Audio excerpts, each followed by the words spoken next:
Hello friends, welcome to polytechnic Pathshala. आज की इस वीडियो में जो है refrigeration and air conditioning subject को स्टार्ट करने जा रहे हैं, जिसे हम लोग शॉर्ट में आरएसी के नाम से भी जानते हैं। ये पॉलिटेक्निक की मैकेनिकल ब्रांच में सेकंड 4 सेमेस्टर की स्टूडेंट के लिए जो है आपका ये सब्जेक्ट है स्पेशली।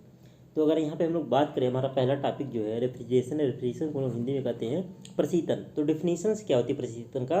प्रशीतन का उपयोग लगभग सभी के घरों में होता है। तो देखिए, जैसे हमारा फ्रिज हो गया, इसको डेफिनेशन को समझने के लिए इसको समझ लीजिए। जैसे घरों में सबके फ्रिज होता है।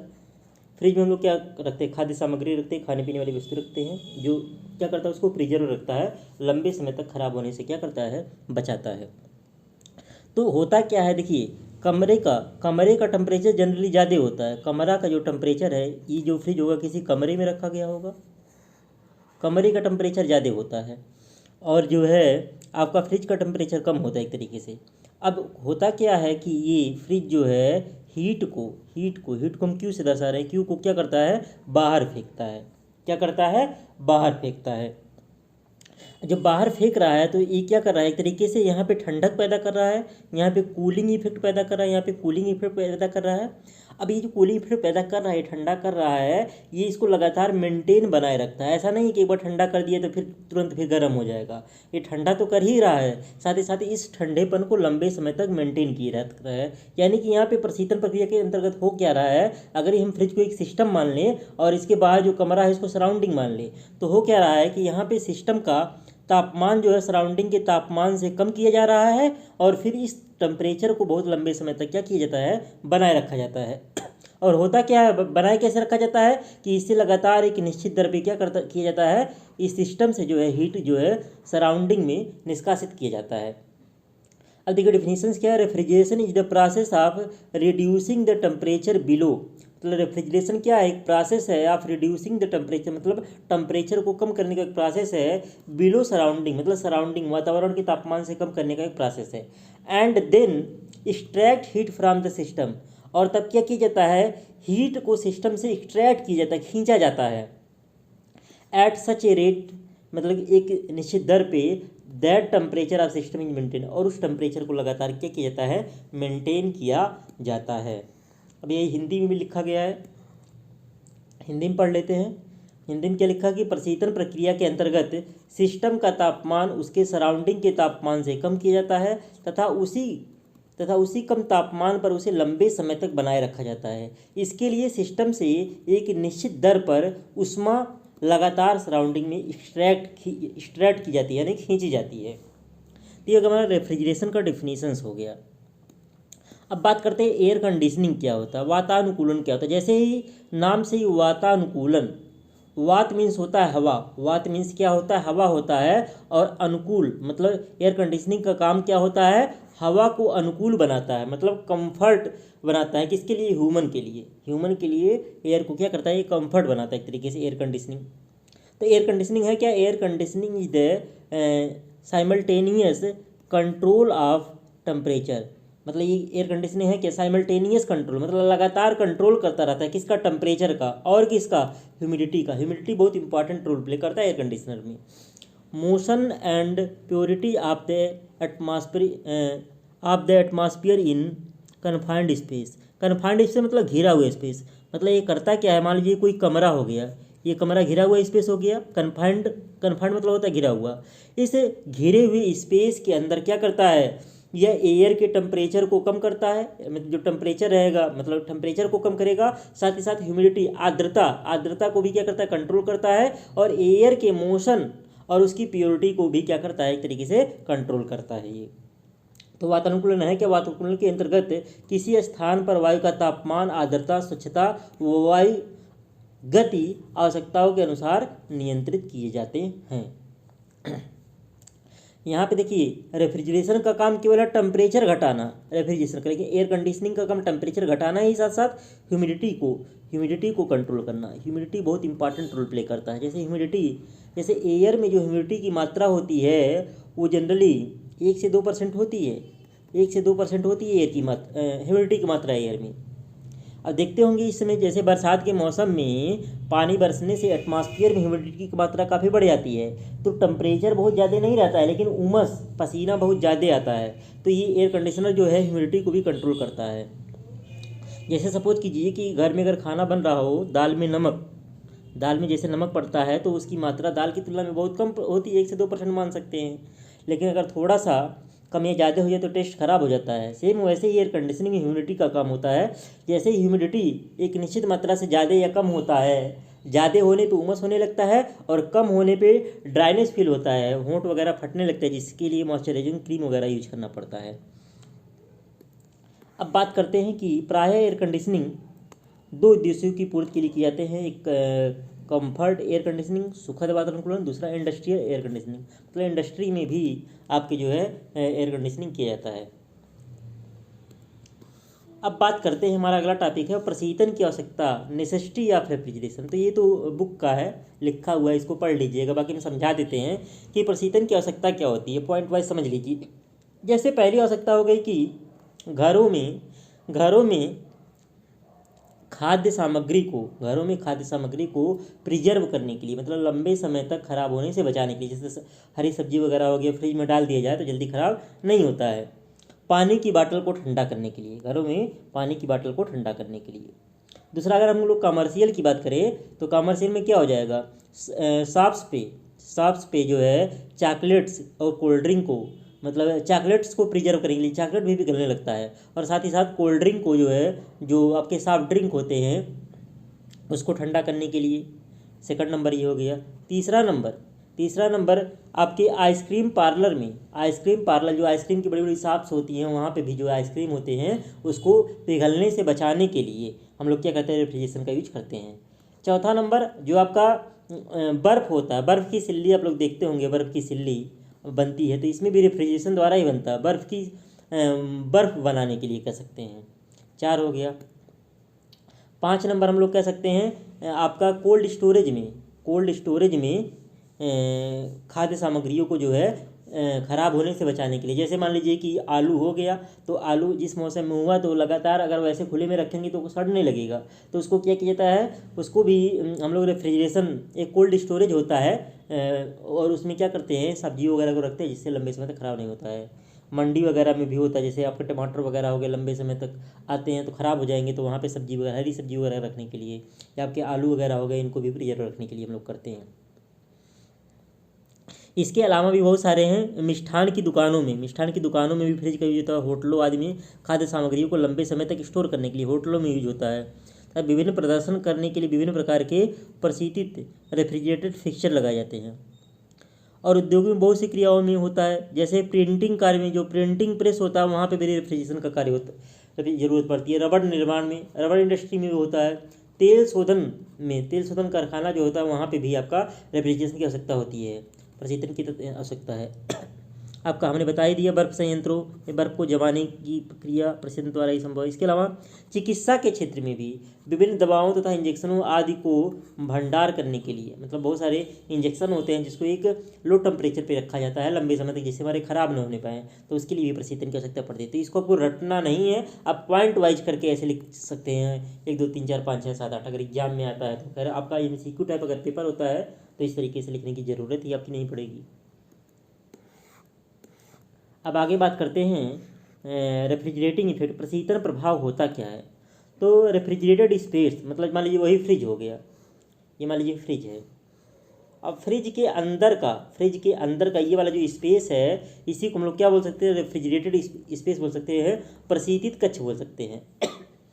तो रेफ्रिजरेटेड स्पेस से रेफ्रिजरेटर द्वारा, तो ये जो हमारा डिवाइस है इसको हम लोग रेफ्रिजरेटर बोलते हैं, रेफ्रिजरेटर द्वारा अवशोषित की गई ऊष्मा की मात्रा, मतलब इससे जो हम लोग ऊष्मा अवशोषित करते हैं, मतलब इससे जो ऊष्मा बाहर निकालते हैं, या कह सकते हैं किसी ठंडे स्थान से बाहर निकाले गए ऊष्मा की मात्रा को हम लोग क्या कहते हैं, रेफ्रिजरेटिंग इफेक्ट कहते हैं। रेफ्रिजरेटिव स्पेस से रेफ्रिजरेटर द्वारा अवशोषित की गई या एक्सट्रैक्ट की गई ऊष्मा की मात्रा को हम लोग क्या कहते हैं, रेफ्रिजरेटिंग इफेक्ट कहते हैं। अब हमारा यूनिट ऑफ रेफ्रिजरेशन क्या होता है, इंपॉर्टेंट है। यूनिट ऑफ रेफ्रिजरेशन होता है TR, टन ऑफ रेफ्रिजरेशन बोलते हैं, टन ऑफ रेफ्रिजरेशन, TR, ये रेफ्रिजरेशन का यूनिट होता है। जैसे आप लोग AC वगैरह खरीदने जाइए तो वहाँ पे पूछते हैं कि कितने टन का AC चाहिए, तो टन मतलब वहाँ पे कुंटल वाला मतलब नहीं है कि 1 टन में 10 कुंटल होता है, वो वाला टन नहीं है, टन ऑफ रेफ्रिजरेशन। अभी इसके और यूनिट के बारे में बताएंगे, तो इसको हम लोग बोलते हैं TR को, टन ऑफ रेफ्रिजरेशन। डेफिनेशन क्या होता है 1 TR का, कि यदि एक टन में जो 10 कुंटल वाला नहीं होता है कि 1000 किलो हो गया, एक टन में 10 कुंटल में 100 गुणा कर देंगे 1000 किलो, तो वो वाला नहीं है। एक टन में जो है 2000 एलबी जो हमारा होता है पाउंड, या पीएस यूनिट में जो हमारा मास होता है, मास का यूनिट क्या होता है, पाउंड होता है। फुट पाउंड सेकंड पद्धति, ये ब्रिटिश सिस्टम था स्पेशली। तो यहाँ पे जो हमारा मास का यूनिट होता है वो पाउंड होता है, क्या होता है, पाउंड होता है। और पाउंड का सिंबल जो होता है वो एलबी होता है। पाउंड का सिंबल क्या होता है, एलबी होता है।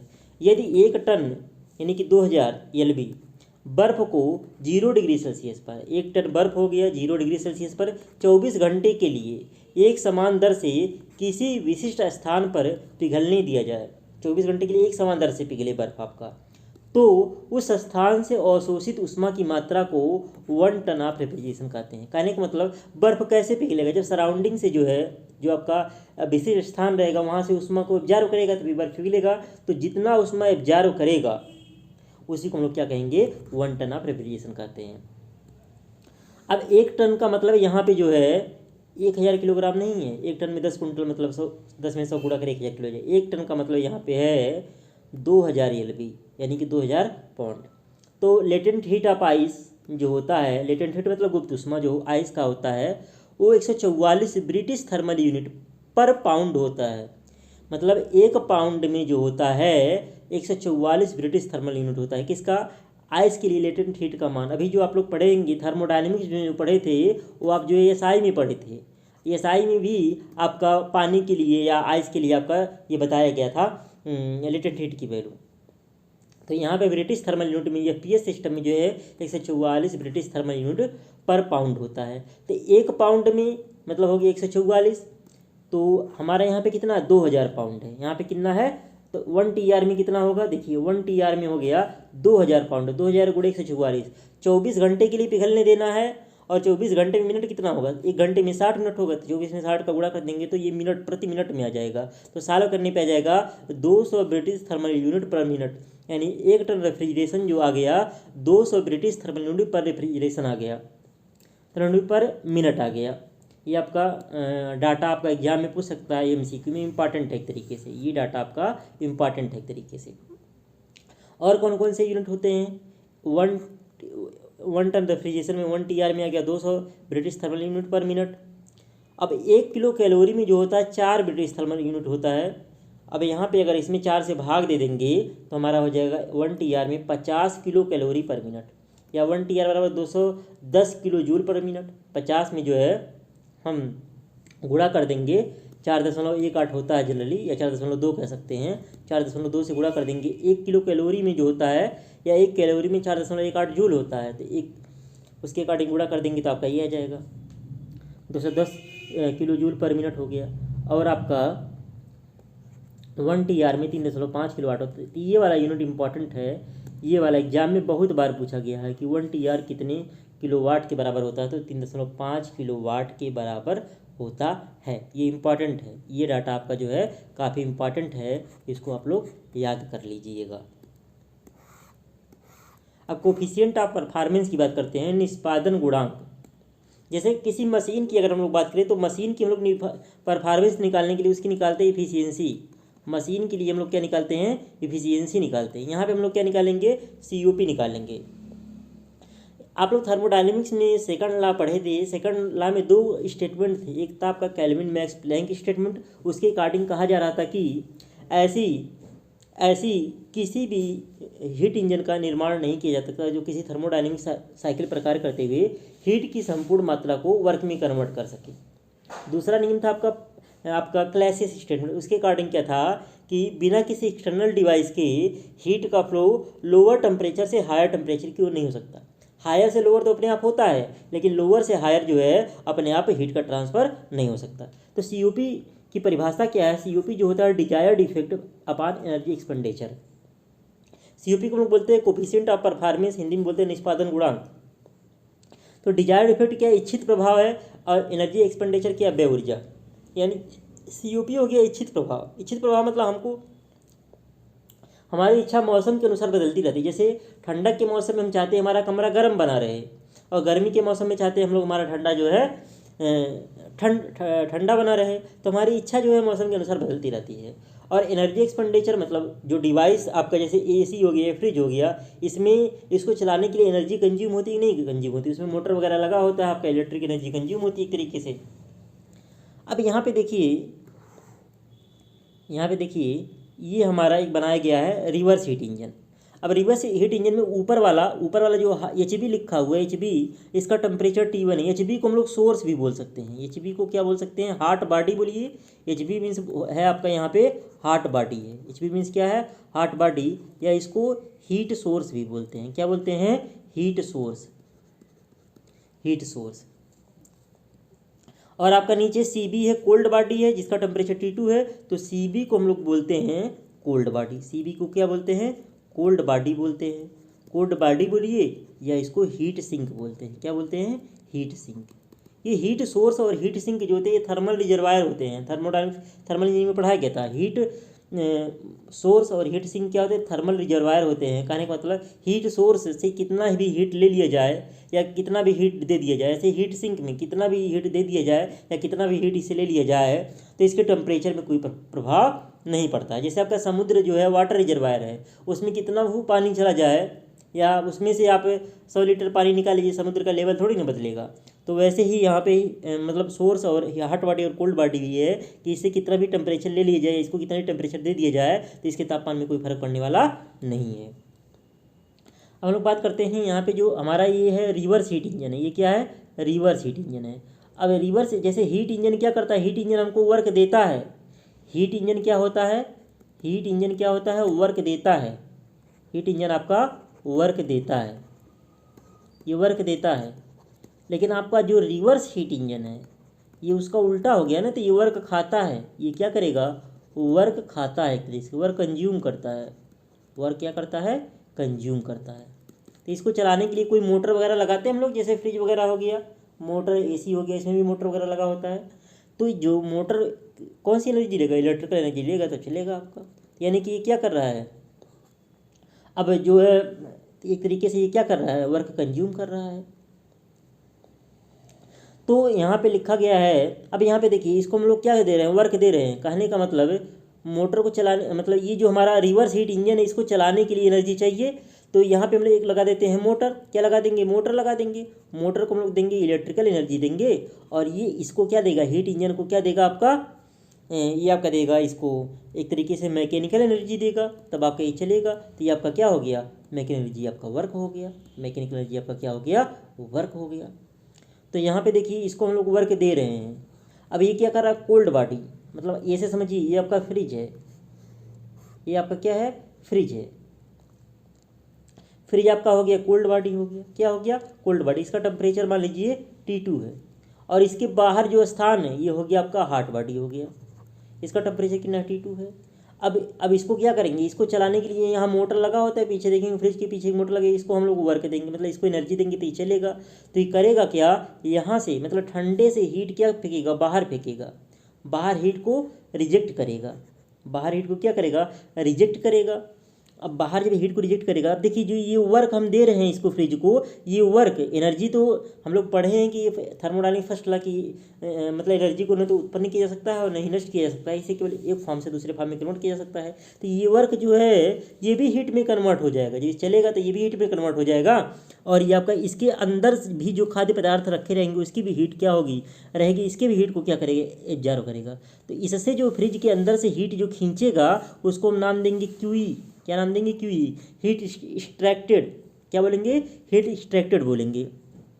तो यहाँ पे जो निकल रहा है फ्रिज से बाहर वो QR है। तो यहाँ पे जो आपका QR है वो क्या है, वो QE प्लस W के योगफल के क्या है, बराबर है।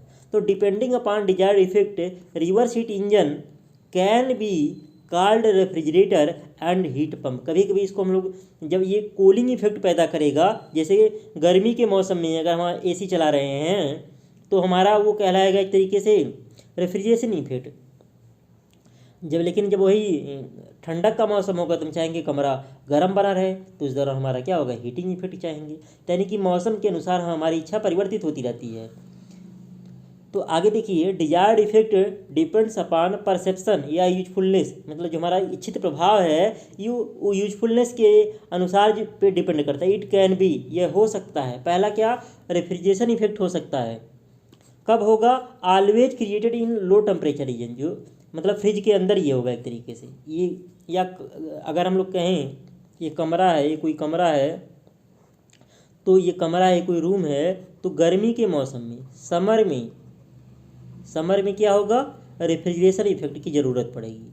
लेकिन यही कमरा अगर हमारा है, हमारा कमरा यही है, अगर कमरा हमारा यही है, रूम हमारा वही है, लेकिन मौसम क्या हो, विंटर का हो, तो विंटर का हम लोग कहीं चाहेंगे क्या, कमरा गर्म बना रहे, तो एसी को एक तरीके से अगर उल्टा कर दीजिए, उल्टा कर लीजिए, दो मौसम वाला एसी आता भी है, लेकिन अगर उल्टा कर दीजिए तो वही क्या हो जाएगा, गर्मी के एसी की तरह काम करने आपका गर्मी पैदा करने लगेगा। तो ये क्या करेगा, ये एक तरीके से हीटिंग इफेक्ट दे रहा है। देखिए ये विंटर के मौसम में, विंटर के मौसम में सराउंडिंग क्या होगा, मतलब बाहर का तापमान, जो सराउंडिंग होगा वो हॉट होगा, और जो रूम होगा वो क्या होगा, कूल होगा। अब ये क्या कर रहा है, ठंडी के मौसम में आपका सराउंडिंग कोल्ड होगा, और ये आपका क्या होगा, रूम क्या होगा, रूम आपका हॉट होगा। जैसे ठंडी के मौसम में घर के अंदर का टेम्परेचर कम होता है, ज़्यादा होता है, मतलब गर्म होता है ठंडी के मौसम में, और बाहर का क्या होता है, ठंडा होता है। लेकिन फिर भी जो आपका जो विंटर एसी होगा, विंटर एसी करेगा क्या कि आपका हीट को, मतलब ठंडे से, मतलब बाहर से अंदर आ रहा है, यानी कि कोल्ड से हॉट की ओर आ रहा है, तो यहाँ पे हीटिंग इफेक्ट पैदा कर रहा है। वही गर्मी के मौसम में क्या हो रहा है, यहाँ पे गर्मी के मौसम में बाहर का टेम्परेचर हॉट होगा और अंदर का क्या होगा, अंदर का कोल्ड होगा। तो ये क्या करेगा, कोल्ड से, मतलब अंदर से बाहर की ओर हीट फेंकेगा। तो ये आपको समझ में आ गया होगा REHE क्या है। तो यहाँ पे हीटिंग इफेक्ट क्या है, always created in high temperature region. ये हमेशा हीटिंग इफेक्ट क्या होता है, हाई टेम्परेचर रीजन में क्रिएट होता है, और जो है रेफ्रिजरेशन इफेक्ट हमेशा क्या होता है, लो टेम्परेचर रीजन में जो है क्रिएट होता है। यानी कि रिवर्स हीट इंजन यहाँ पे दो टाइप के हो गए हैं। एक आपका हो गया हीट पंप कब होगा, ये क्या करेगा, हॉट, ये गर्मी पैदा करेगा, और जो है ये जो है सिस्टम को गर्म करेगा, और ये विंटर एसी जैसे होगा। विंटर एसी जो है हीट पंप की तरह काम करेगा। लेकिन जो है आपका रेफ्रिजरेटर जो है, ये जो है कूलिंग इफेक्ट पैदा करेगा। जैसे आपका फ्रिज हो गया, कूलिंग इफेक्ट पैदा करता है। समर एसी आपका हो गया, वाटर कूलर पानी को ठंडा रखता है, ये भी कूलिंग इफेक्ट पैदा करता है। कोल्ड स्टोरेज हो गया, ये भी क्या करता है, आपका जो है कूलिंग इफेक्ट पैदा करता है। तो रिवर्स हीट इंजन जो है दो टाइप का हो गया है, एक आपका हीट पंप हो गया और एक रेफ्रिजरेटर हो गया। अब दोनों के लिए COP की डिफिनीशन अलग अलग होगी। तो रेफ्रिजरेटर के लिए COP क्या है, COP ऑफ रेफ्रिजरेटर जो है ये है रेफ्रिजरेशन इफेक्ट अपॉन W। जैसे आपका हमने बताया था COP का फार्मूला कि डिजायर्ड इफेक्ट यानी कि इच्छित प्रभाव अपान क्या था, एनर्जी एक्सपेंडिचर, अपान क्या था, एनर्जी एक्सपेंडिचर हो गया, एनर्जी एक्सपेंडिचर हो गया। तो यहाँ पे देखिए रेफ्रिजरेशन के लिए डिजायर्ड इच्छित प्रभाव क्या होगा, ठंडा पैदा करेगा, तो RE हो गया रेफ्रिजरेशन इफेक्ट। RE का मतलब यहाँ पे रेफ्रिजरेशन इफेक्ट है, अपान W, एनर्जी जो खर्च हो रहा है, हम लोग इसको वर्क देते हैं, वर्क खाता हमने बताया ही है, तो W आपका खर्च करेगा। तो ये आपका हो गया RE upon W। And COP of HP क्या होगा, हीट पंप के लिए, ये हीट पंप क्या करेगा, हीटिंग इफेक्ट पैदा करेगा, तो HE हो गया अपान W हो गया। तो COP ऑफ R, अब जो आपका रेफ्रिजरेशन इफेक्ट क्या था, QE, जितना उसमें एक्सट्रैक्ट कर रहा था, हमने ये डायग्राम बनाया था, ऐसे एक डायग्राम बनाया था।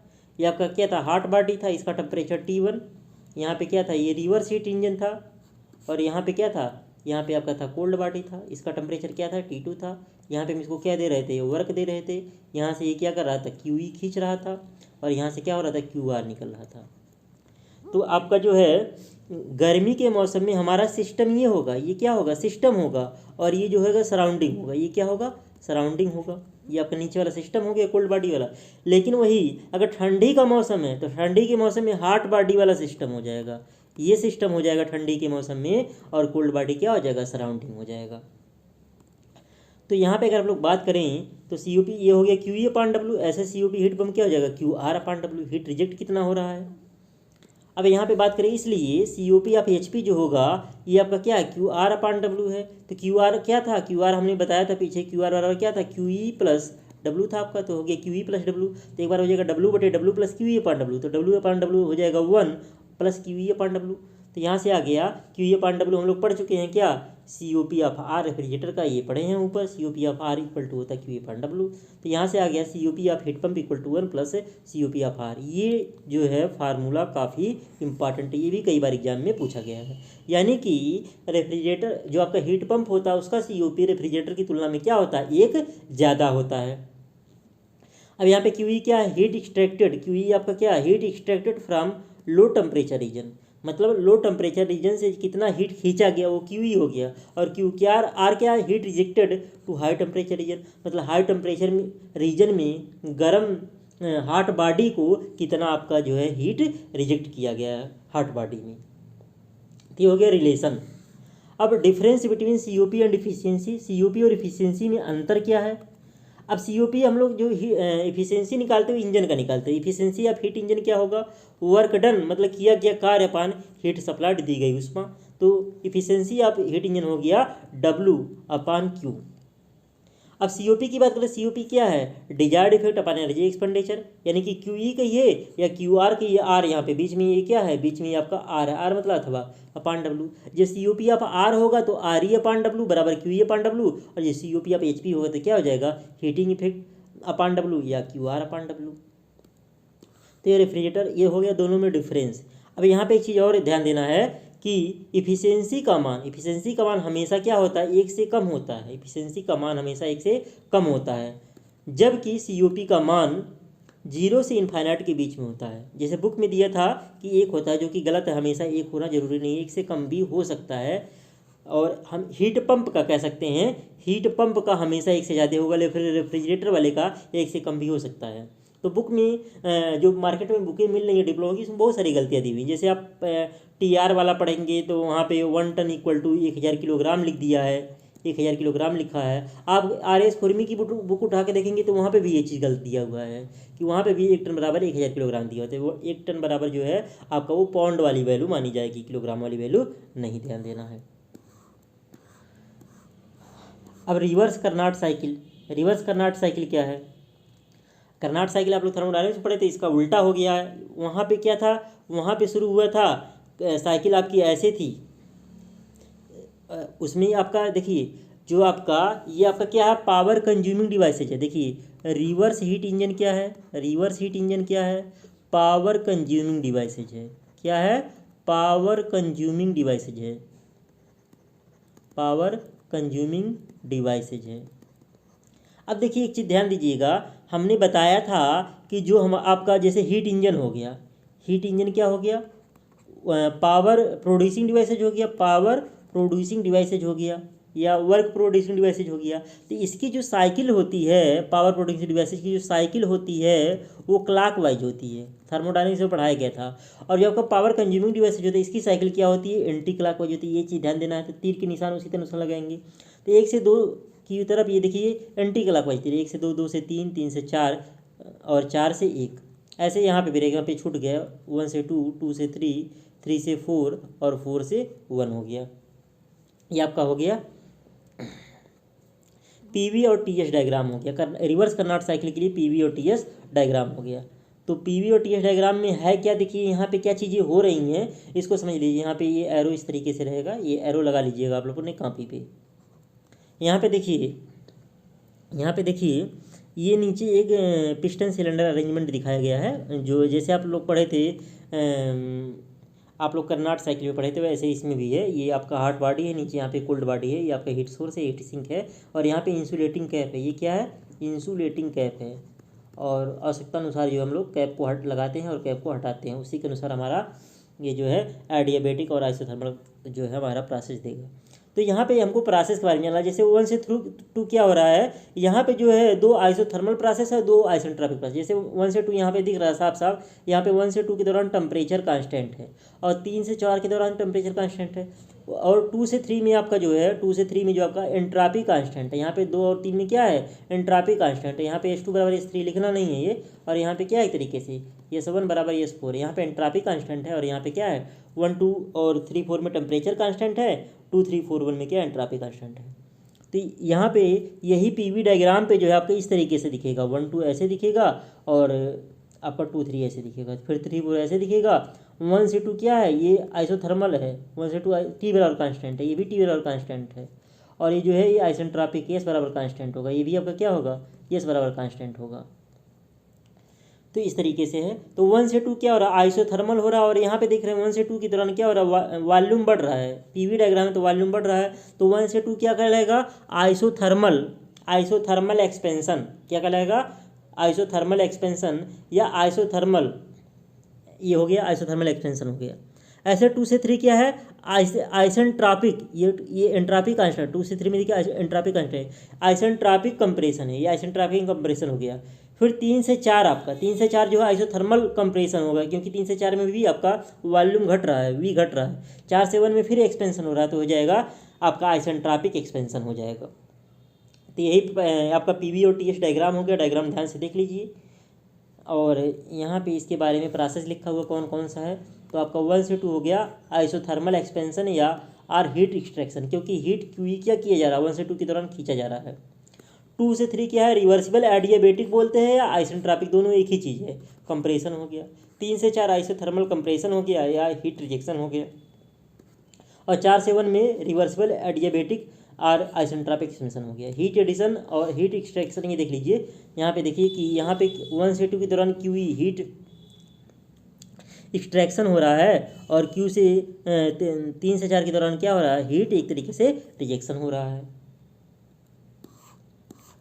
ये हो गया। अब इसके लिए हमने डेरिवेशन यहाँ पे नहीं किया है, क्योंकि सिलेबस में भी डेरिवेशन नहीं है, और दूसरी बात ये है कि आपका एग्जाम भी आपका एमसीक्यू टाइप होने जा रहा है इस बार का, तो यहाँ पे हमने डेरिवेशन इसलिए नहीं किया। COP ऑफ आर मतलब टेम्परेचर के फॉर्म में क्या होगा, तो COP ऑफ रेफ्रिजरेटर जो होगा TL अपान TH माइनस, देखिए और हीट पंप के लिए दोनों में TH अपान TH माइनस TL दोनों में हर में सेम है।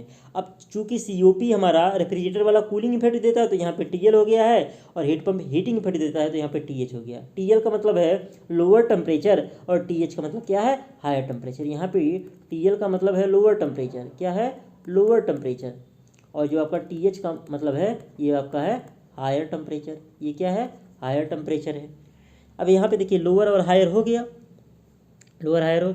यहाँ पे बुक में कभी कभी जो आपका हायर टेम्परेचर है उसको T1 नाम दे देता है, और जो लोअर होता है इसको T2 नाम दे देता है। जैसे पीछे आपने देखा था हमने कोल्ड बॉडी का टेम्परेचर लिया था T2, और हॉट बॉडी का टेम्परेचर क्या लिया था T1 लिया था। तो T1 या T2 के फॉर्म में दे सकता है, या आपका TL TH के फॉर्म में आप याद रखे रहिए, इसमें कन्फ्यूजन नहीं होगा TL TH के फॉर्म में। तो रेफ्रिजरेटर के लिए फार्मूला आपने QE और W के फॉर्म में भी तक पढ़ा था। अब इसके फॉर्म में अगर टेम्परेचर के फॉर्म में अगर टेम्परेचर दिया है तो कैसे निकालेंगे, TL upon TH minus TL, COP of R हो गया रेफ्रिजरेटर का, और COP ऑफ HP हो गया TH अपान TH माइनस TL हो गया। अब कुछ कंक्लूजन है जो कि इम्पॉर्टेंट हैं। निष्कर्ष क्या है, COP is independent of working medium, मतलब ये वर्किंग मीडियम पे डिपेंड नहीं करता है। जैसे फ्रिज में हम लोग कोई गैस वगैरह यूज करते हैं ठंडा करने के लिए जो हीट को एक्सट्रैक्ट करता है और रिजेक्ट करता है, तो ये जो वर्किंग मीडियम पे डिपेंड नहीं करता, it depends upon temperature limit only, ये टेम्परेचर लिमिट पे ओनली डिपेंड करता है, यानी कि COP डिपेंड करता है ओनली TH और TL पे डिपेंड करता है। जैसे यहाँ पे एक क्वेश्चन दिया गया है कि 3 Carnot refrigerator are heat pump working under same temperature range, same temperature range में काम कर रहे हैं, आर हैविंग O2 मतलब ऑक्सीजन, एक में ऑक्सीजन का यूज कर रहे हैं रेफ्रिजरेटर के रूप में, रेफ्रिजरेंट के रूप में, जिसके लिए गामा मतलब एडियाबेटिक इंडेक्स, गामा को एडियाबेटिक इंडेक्स बोलते हैं, थर्मल में पढ़ाया गया है। इक्वल वैल्यू 1.3 दिया गया है, एयर के लिए 1.4 होता है, याद रखिए कंपटीशन में भी कई बार पूछा गया है, एयर के लिए गामा ऑफ एयर होता है जनरली 1.41 होता है। ये वैल्यू याद करने वाला है, ये एग्जाम में आता है तो इसको याद रखे रहिए, थर्मल में भी पढ़ाया गया आपका। और हीलियम, हीलियम के लिए 1.66 है। As working medium the correct relation in their efficiency, यहाँ नहीं होगा, यहाँ पे हो जाएगा COP, the correct relation in their COP will B.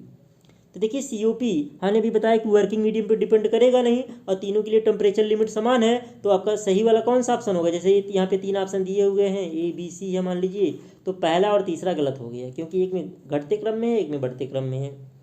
दूसरा वाला सही होगा, क्यों, क्योंकि टेम्परेचर लिमिट पे क्यों नहीं डिपेंड करता है, तो टेम्परेचर लिमिट सबके लिए एक समान है, तो सबके लिए COP का मान भी क्या होगा, एक समान होगा।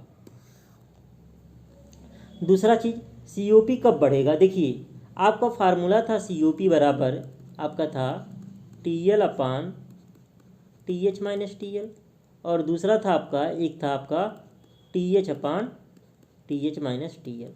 अब देखिए अब ये COP कब बढ़ सकता है। देखिए अगर TH घटे और TL कांस्टेंट, मान लीजिए TL आपका कांस्टेंट है, मान लीजिए आपका TL कांस्टेंट हो गया और TH घट जाए, और TH क्या हो जाए, घट जाए। जब TH और तो TL कांस्टेंट TH घट जाएगा एक तरीके से, तो TH माइनस TL की वैल्यू, ये हर वाली वैल्यू घटेगी। जब ये हर घटेगा तो ऑटोमेटिक COP क्या हो जाएगा, इंक्रीज कर जाएगा। तो COP कब कब बढ़ेगा, जब TH घटे और TL कांस्टेंट रहे, या TH कांस्टेंट रहे। जैसे आपका फार्मूला है TL upon TH minus TL, आपका TH अगर कांस्टेंट है, आपका क्या TH कांस्टेंट है और TL बढ़ जाए, जब TL बढ़ जाएगा, TH कांस्टेंट रहेगा, तो ये पूरा वैल्यू क्या होगा, घट जाएगा। जब ये पूरा वैल्यू घटेगा तो ऑटोमेटिक COP क्या हो जाएगा, बढ़ जाएगा। और तीसरा है कि आपका TH घटे और TL बढ़े, इन केस में भी आपका क्या होगा, COP बढ़ेगा। यानी कि COP कब बढ़ेगा, जब आपका TH माइनस TL के बीच का जो डिफरेंस है, ये डिफरेंस अगर आपका घटेगा, ये डिफरेंस अगर घटेगा तो आपका COP क्या होगा, बढ़ेगा। जैसे TH माइनस TL का डिफरेंस जो है, अगर ये घट रहा है, ये कम हो रहा है, ये वैल्यू कम हो रही है, तो आपका COP क्या होगा, बढ़ेगा। आपका COP क्या होगा, बढ़ेगा। अब यूनिट ऑफ रेफ्रिजरेशन आपका TR होता है, और 1 TR को बोलते हैं टन ऑफ रेफ्रिजरेशन। तो 1 TR या TR इक्वल टू होता है 3.5 किलोवाट पढ़िए, या 3.5 किलो जूल पर सेकंड। ये सब एग्जाम का क्वेश्चन है, ये सब एग्जाम का क्वेश्चन है। अगला COP ऑफ HP बराबर COP ऑफ R+1, ये प्रूव किया गया है, तो प्रूव करने की ज़रूरत नहीं है, बस आपको ये पता होना चाहिए, ये आपको पता होना चाहिए कि COP ऑफ हीट पंप जो होता है COP ऑफ R+1 के बराबर होता है। अगला आपका COP रेंज, तो रेफ्रिजरेटर के वैल्यू जो होता है 0 से इनफाइनाइट के बीच में होता है, ना तो 0 होगा ना तो इनफाइनाइट होगा, ना तो 0 होगा ना तो इनफाइनाइट होगा, 0 से इनफाइनाइट के बीच में होता है। हीट पंप के लिए वैल्यू, चूँकि हीट पंप का वैल्यू रेफ्रिजरेटर से एक जाते होता है, तो इसका जो लिमिट हो गया 1 से इनफाइनाइट के बीच में होगा। किसके बीच में होगा, 1 से इनफाइनाइट के बीच में होगा। और हीट इंजन की एफिशिएंसी हम लोग निकालते हैं कि 0 से 100 के बीच में होता है। एफिशिएंसी हमेशा रियल इंजन के लिए हमेशा 0 से 100 के क्या होगा, आपका बीच में होगा। तो ये आपका हो गया, ये MCQ के पॉइंट ऑफ व्यू से इंपॉर्टेंट हो गया। और यहाँ पे एक टॉपिक और आपके सिलेबस में है, पहले चैप्टर में है, उसके बाद आपका पहला चैप्टर खत्म हो जाएगा। ये आपका है मेथड्स ऑफ रेफ्रिजरेशन, प्रशीतन विधियाँ। तो कई सारी विधियाँ हैं, थियोरेटिकल एग्जाम अगर होता तो वहाँ पे पूछे जाने की संभावना रहती। तो वैसे भी अगर पढ़ना होगा, हमने नोट्स में डाल दिया है, तो पढ़ना होगा तो आप लोग पढ़ सकते हैं। पहला आपका जैसे है नेचुरल रेफ्रिजरेशन है, पढ़ेंगे तो समझ में आएगा। दूसरा आपका इसी तरीके से है मैकेनिकल रेफ्रिजरेशन है। दूसरा क्या है, मैकेनिकल रेफ्रिजरेशन है आपका। तीसरा आपका है rise in temperature of coolant, शीतक के तापमान में वृद्धि करके है, ये है। चौथा है चेंज ऑफ फेज, अवस्था परिवर्तित करके है। और एक और आपका है, पांचवा है आपका cooling or refrigeration by gases, मतलब गैस द्वारा रेफ्रिजरेशन है। और अगला आपका है गैसों के अवरोधन द्वारा शीतलन, मतलब cooling by irreversible expansion or throttling of gases. तो ये सारे प्रोसेस हैं। अगर आपका थियोरेटिकल एग्जाम होता तो वहाँ पे इसके बारे में आता, तो 2-3 लाइन सबके बारे में लिख देते, तो आपका 5 नंबर का क्वेश्चन होता। लेकिन MCQ टाइप में इसे क्वेश्चन नहीं बनेगा। तो इसी टॉपिक के साथ आपका जो है पहला चैप्टर जो है, एक और आपका यहाँ पे है cooling or refrigeration by evaporation द्वारा, वाष्पीकरण द्वारा। तो इसी के साथ जो है आपका पहला चैप्टर RAC का जो है कंप्लीट होता है। मिलते हैं हम लोग नेक्स्ट वीडियो में एक नए टॉपिक के साथ, तब तक के लिए जय हिंद।